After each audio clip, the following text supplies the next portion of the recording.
Oman সরকার ২০৩০ সালের মধ্যে ৯,৬০০টি নতুন হোটেল রুম নির্মাণ করে পর্যটন সম্প্রসারণের মাধ্যমে কর্মসংস্থান বাড়াতে মহা পরিকল্পনা গ্রহণ করেছে।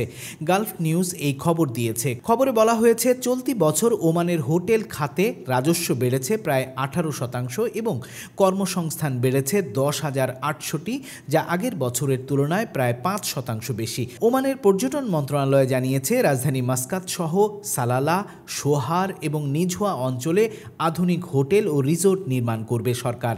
সরকারের লক্ষ্য ২০৩০ সালের মধ্যে পর্যটন খাত থেকে জাতীয় অর্থনীতিতে ৫% অবদান রাখা, যা ২০৪০ সালের মধ্যে ১০% উন্নীত করা।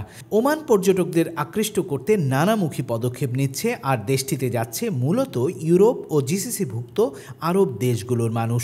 ওমানের এই উদ্যোগে স্থানীয় ও বিদেশি কর্মীদের জন্য হাজার হাজার নতুন চাকরির সুযোগ তৈরি হবে বলে সরকার আশা করছে।